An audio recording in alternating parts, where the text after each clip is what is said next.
In this video we explore a fraction of the fantastic scenery pack that is the British Columbia Wilderness bush flying strips by LPNils. Thanks to Vlad for introducing me yet again to an excellent piece of scenery, and to LPNils, who as always has created something incredible. Hope you enjoyed the video. Please don't forget to like and subscribe. So we're here at Toad River in northern British Columbia in Canada, and we're here to explore some of the British Columbia wilderness strips by LPNils. Now, some of these strips are airfields. These ones here are available in X-Plane map and also in little nav maps, but there are also loads of little out-of-the-way strips that you can land at, which are not available on the navigation software, so you have to work out how to get there yourself. And if you click on the map that's provided, there's this amazing Google Maps thingy.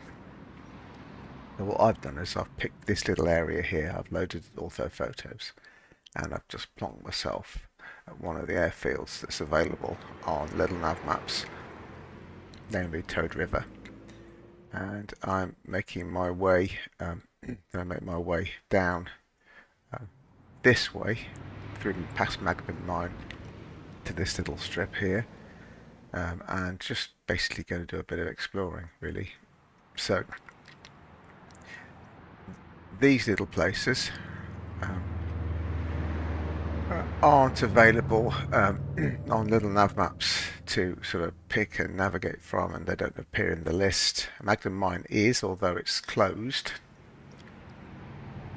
This one here, titled Outfitters Camp, is also not on little nav maps. So what you can do, and what I've been doing with little nav maps, so if I just show you this here, let's go to user points.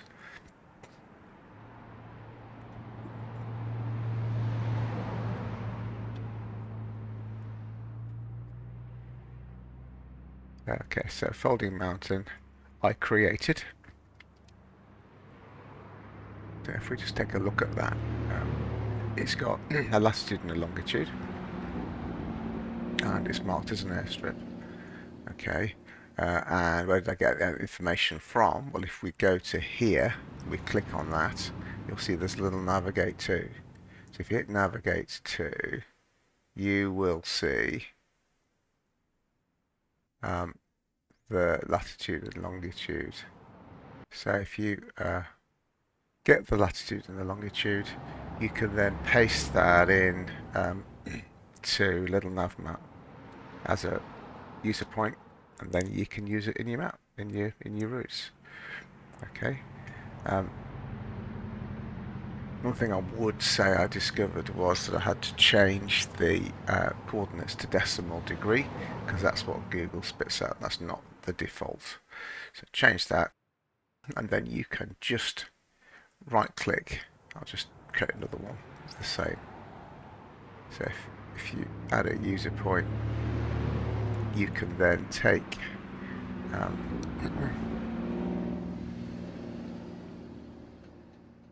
there you go. I've already got them, as it happens.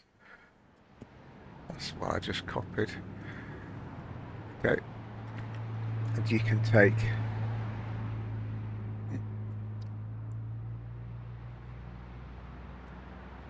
now a little thing about coordinates, if you didn't know, is anything that's a positive number is north or east, anything that's negative is south or west. So you're not putting the negative sign in, but you are putting the text in, and then you put a degrees west in this case. Okay, let's put that in there. Alright, and then you will see that demo appears. So if I type in demo, you will see appears at the same place. Okay, so I'll delete that now because that's going to confuse me. But there you go. All right. So it is requires a bit more work flying around here, a bit more like the real world, I guess. So let's get into the EuroFox and get on with the flight. Okay, let's just turn off the tracking for a minute while we sort all this out. So we need battery on, we need ignition on, fuel taps on,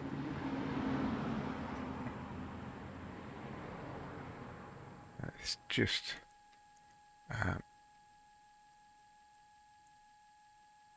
clear prop.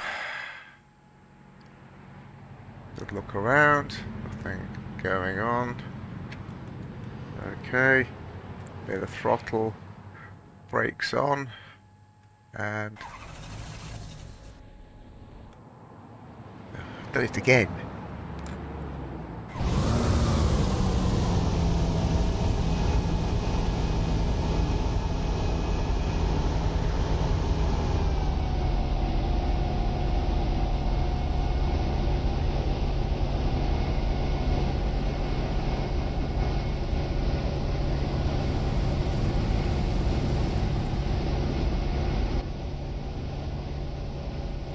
Okay,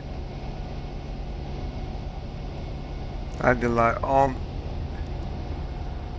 position lights on, strobe on, avionics on, AP server on, GPS on, USB on. Okay, so we're going to taxi to the other end of the runway.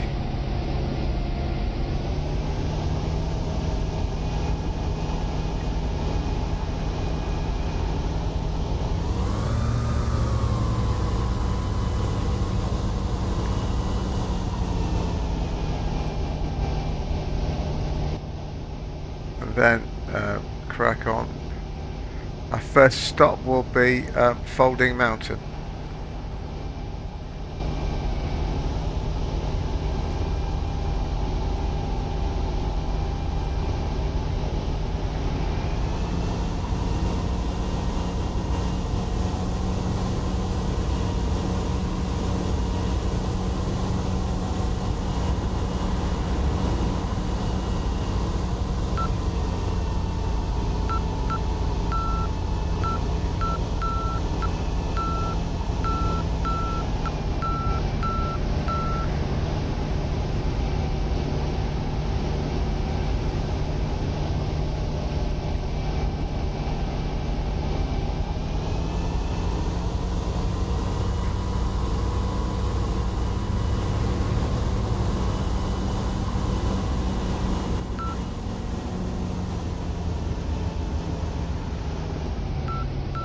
I've had to crank the vegetation density down quite a lot because the frame rate just wasn't cutting it. Got a lot of forest around here.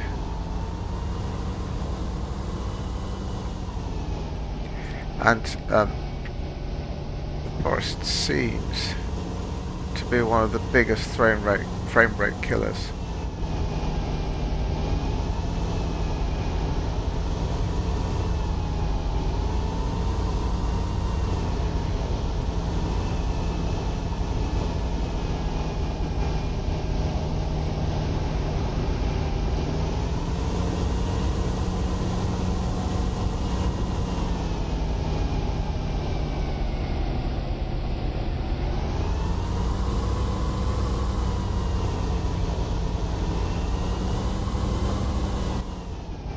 Now, I suppose I could set the frame rate to set the trees to 2-dimensional or something,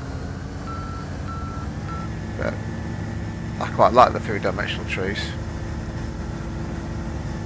Right, here we go.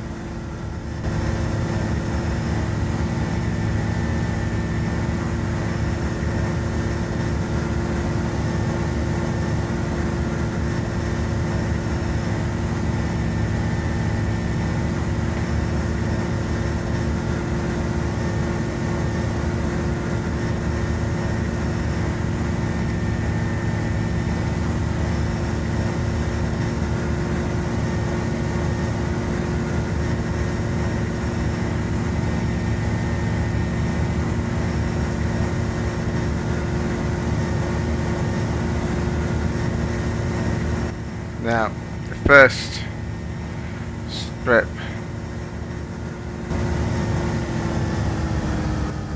is just down there next to this river, and we'll be coming in. It runs like that, so we'll be coming in from this side, doing a right base join and just a touch and go, I think.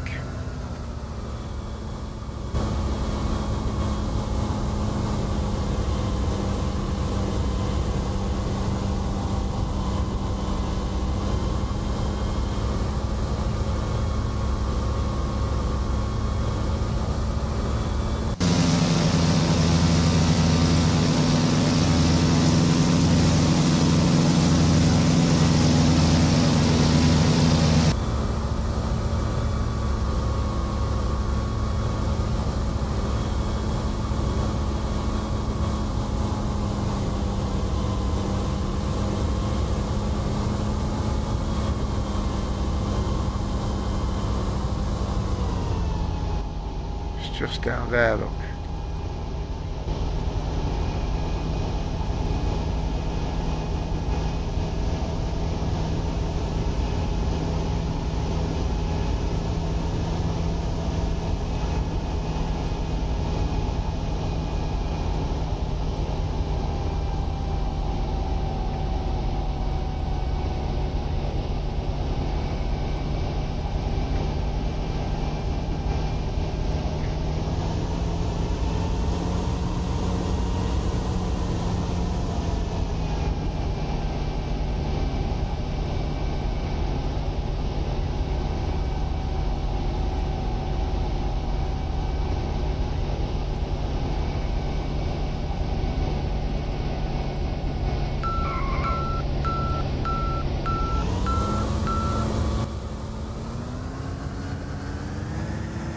Okay, off we go.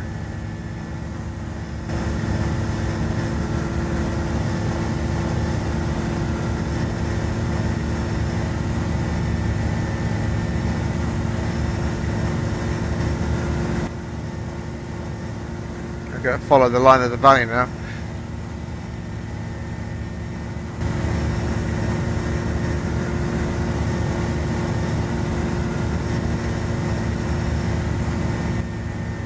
I think what we'll do is we'll get to about 3,500 feet, we'll level off, and then we will use the magic of X-Plane to travel a bit faster.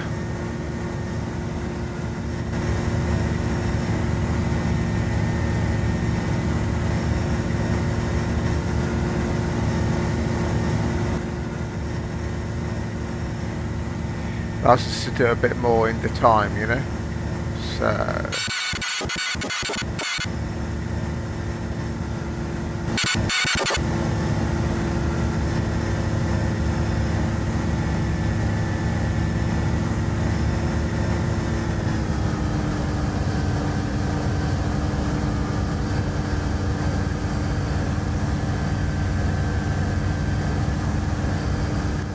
you have to be very careful using the magic of X-Plane map, because it will quite happily fly you into a mountain if you're not careful.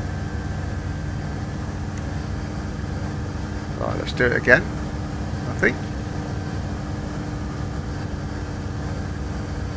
You can do it from there as well.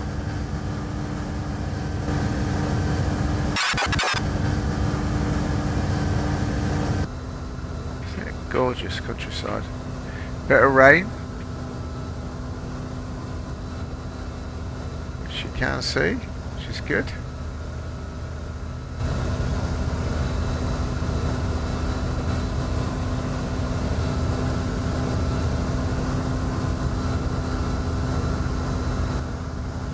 Now we're coming up to this here, look, the airfield. Now, I've had a few goes at this, and it has to be said that it does result in a lot of ground looping, which is a bit odd, I'm not going to lie.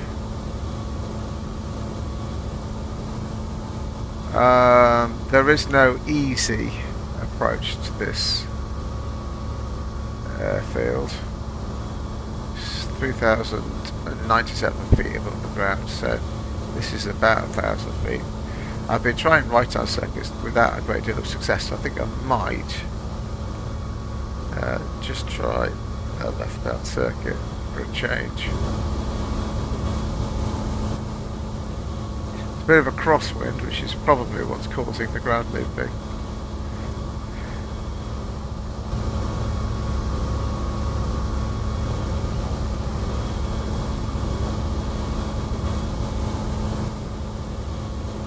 Actually, do you know what? I think I might do a figure of 8 over this.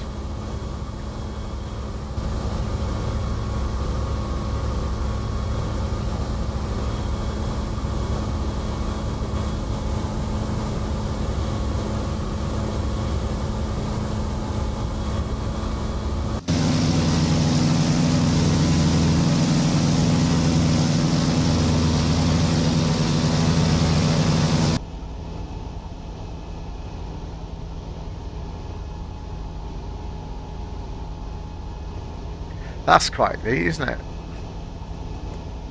That reflection of the in the spinner.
Very good. Bit of careful braking there. Okay, I think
we're going up here now to Outfitters Camp is the next one.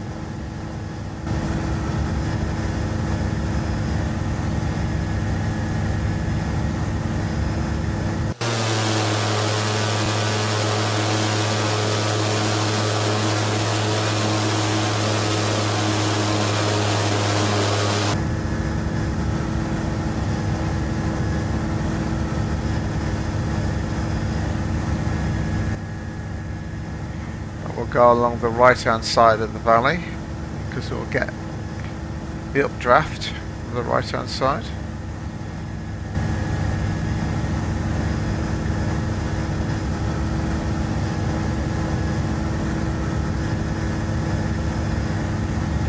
Now it's somewhere It's on this side, so it's somewhere. There's the... It's round the corner. It's just round the corner, round here. Okay. It's on this side of the lake. River, whatever it is.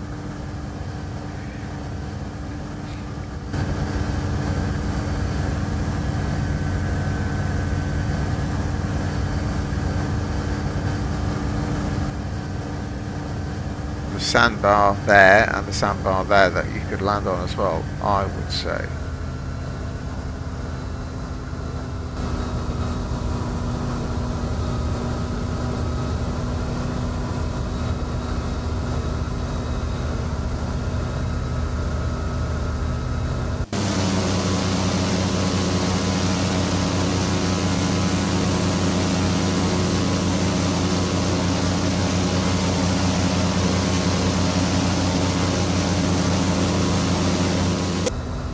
Not quite high enough up to fully appreciate the beauty of the ortho photos, I think. I am going to try it. I'm going to try the 2D trees and just see what I can get away with.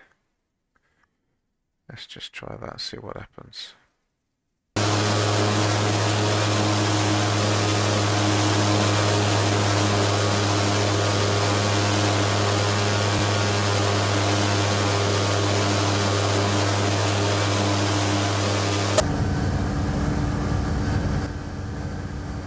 I think it's just round that corner in this bit of forest here.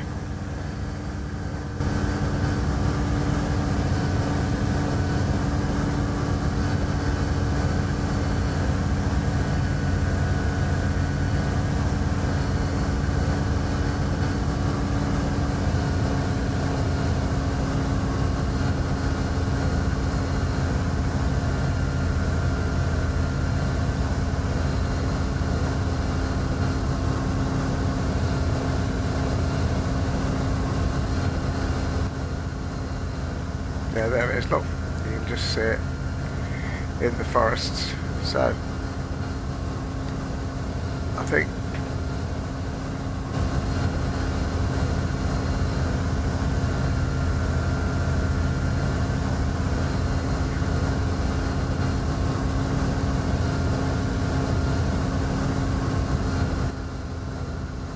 having more trees but less accurately presented for the purposes of this exercise is probably the better compromise. Where is it? There.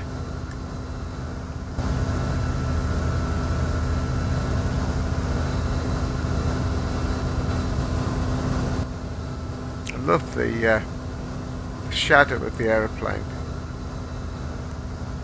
It's the wing look. Cast by the sun in the disc of the propeller. It's very clever. Right.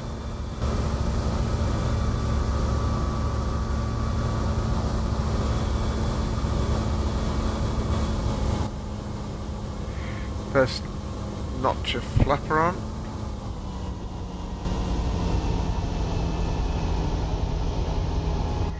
We've got wind coming from the left, so across the river.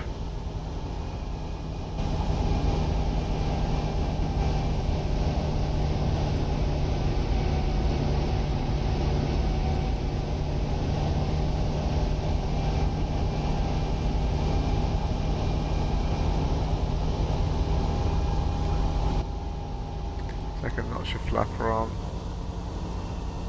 Here we go.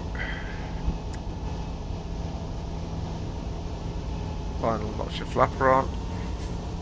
And then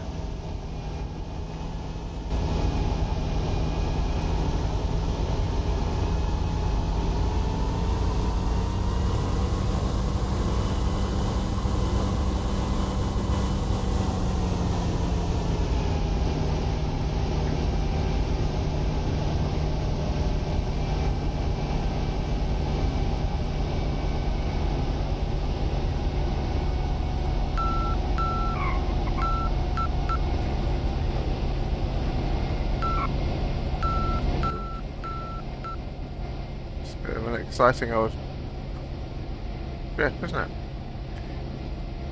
Okay, so that's outriggers. We've got plenty of fuel. Let's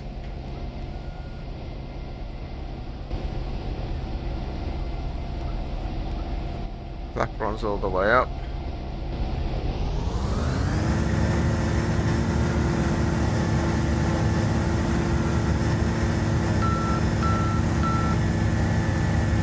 There we go. Uphill takeoff. Now this one we're going to have to go up to I think 10,000 feet.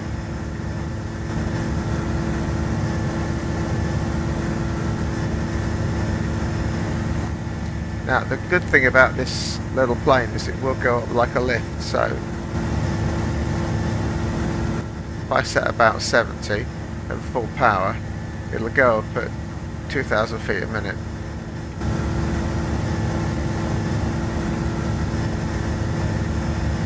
We've got 6,000 feet to do, so that's 3 minutes to get to 10,000 feet.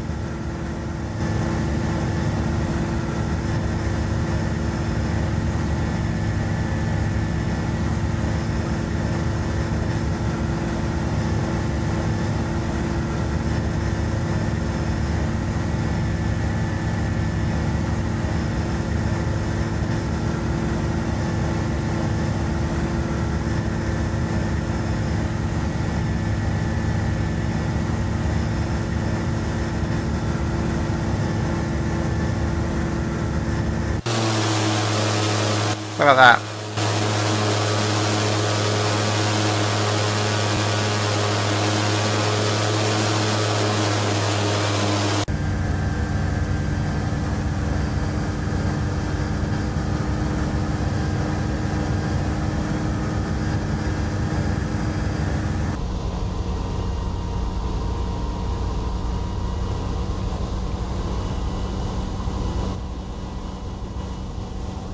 It's down there, look.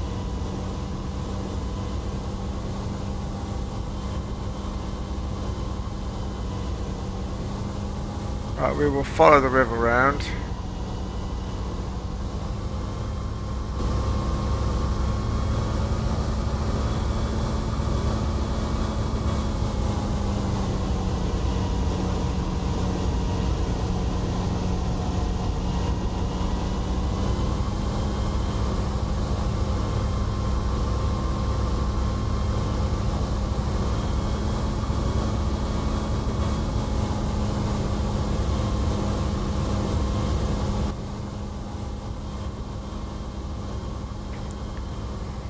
Wind from the left.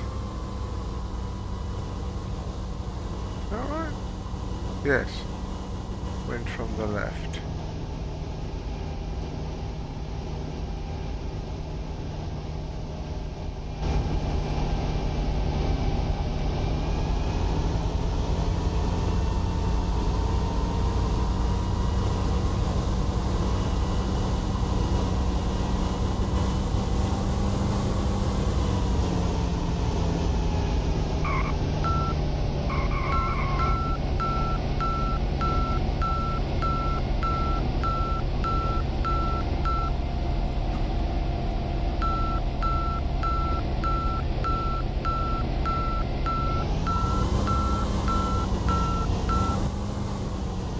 Here we are.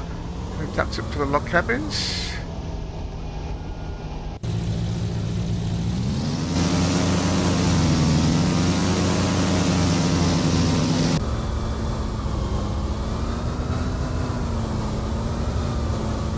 This is the downside of the two-dimensional trees, I suppose.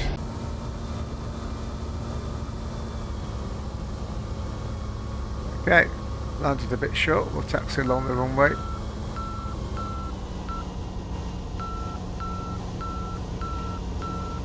To the cabins.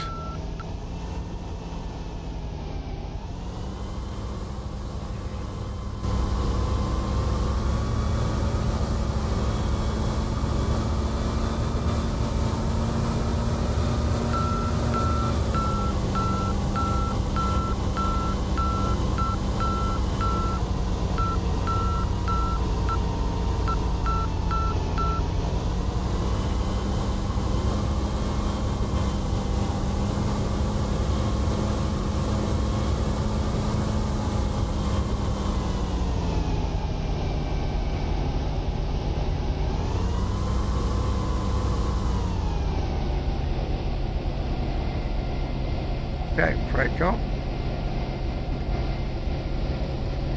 Power off. Off, off. Off, off, off, off, off, off. Your cocks. Off. And then we will hop out.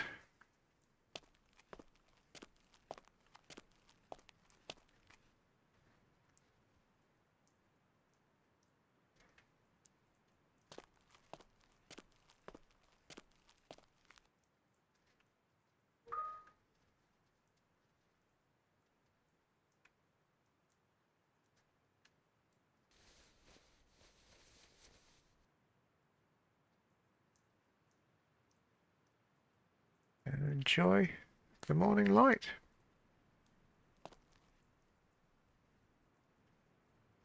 There we are. We have arrived at Marmot Meadows. So there you have it, a bit of bush flying in British Columbia. Thanks, as always, to LPNils for his amazing scenery, and thank you for watching the video. Please don't forget to like and subscribe.